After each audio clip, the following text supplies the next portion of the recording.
চাঁদপুরের মেঘনায় আল বাখেরা জাহাজে ৭ খুনের ঘটনায় চাঞ্চল্য ছড়িয়ে পড়ে সারা দেশে। শুরুতে কুলকিনারা না পেলেও নড়ে চড়ে বসে আইনশৃঙ্খলা বাহিনী।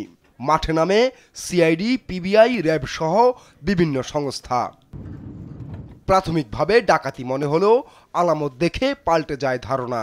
পূর্বশত্রুতার জেরেই নৃশংসভাবে হত্যা করা হয় ৭ জনকে, এমন সন্দেহে জোর দেয়া হয় অনুসন্ধানে। জাহাজে আরও একজনের উপস্থিতির আলামত পেয়ে তাকে খুঁজতে থাকে আইনশৃঙ্খলা বাহিনী। বাগেরহাটের চিতলমারী এলাকায় অভিযান চালিয়ে জাহাজটির কর্মচারী আকাশমণ্ডল ওরফে ইরফানকে গ্রেপ্তার করে র্যাব কুমিল্লার একটি দল। বেরিয়ে আসে লোমহর্ষক তথ্য। দীর্ঘদিন বেতন ভাতা না পাওয়া ও কর্মচারীদের সঙ্গে দুর্ব্যবহারের কারণে জাহাজ মাস্টারের উপর ক্ষোভ জন্মায় ইরফানের। সেই ক্ষোভ থেকেই হত্যার পরিকল্পনা করে সে। রাতের খাবারে মিশিয়ে দেয়া হয় ঘুমের ওষুধ। জাহাজ নোঙরের পর সবাই ঘুমিয়ে পড়লে চাইনিজ কুঠার দিয়ে কুপিয়ে হত্যা করা হয় জাহাজ মাস্টার কিবরিয়াকে। র্যাবের কাছে এমন স্বীকারোক্তি দিয়েছে ইরফান।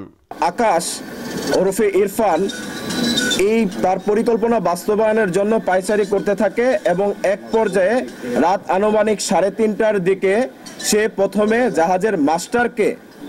জাহাজের মাস্টারকে তার কেবিনের ভিতরে গিয়ে একটি চাইনিজ কুড়াল দিয়ে কুপিয়ে হত্যা করে। শুধু মাস্টারকে হত্যা করেই থেমে যায়নি ইরফান। ঘটনার সাক্ষী প্রমাণ লোপাটে একে একে অন্যদেরও কুপিয়ে হত্যার চেষ্টা করেন। এতে মোট 7 জনের মৃত্যু হলেও প্রাণে বেঁচে যান জুয়েল নামে একজন। আইনশৃঙ্খলা বাহিনীর গ্রেফতার এড়াতে গ্রেফতারকৃত আকাশ ওরফে ইরফান বাকি সদস্যদের ক্রমান্বয়ে কুপিয়ে হত্যা করে। ভোরে বহরের অন্য সব জাহাজ গন্তব্যের উদ্দেশ্যে ছেড়ে গেলে নিজেই চালাতে থাকেন এমভি আল বাখেরাকে। মাঝিরচর এলাকায় জাহাজটি আটকা পড়লে বাজার করার কথা বলে একটি ট্রলারে উঠে সটকে পড়ে ইরফান। পরবর্তীতে একটি মাঝির নৌকার দ্বারা সে চরে গিয়ে অবস্থান করে এবং সেইখান থেকে আত্মগোপনে চলে যাওয়ার উদ্দেশ্যে বাগেরহাটে গমন করে। এই ঘটনায় অধিকতর তদন্তের কথাও জানিয়েছে র্যাব। নিউজ ডেস্ক, দেশ টিভি।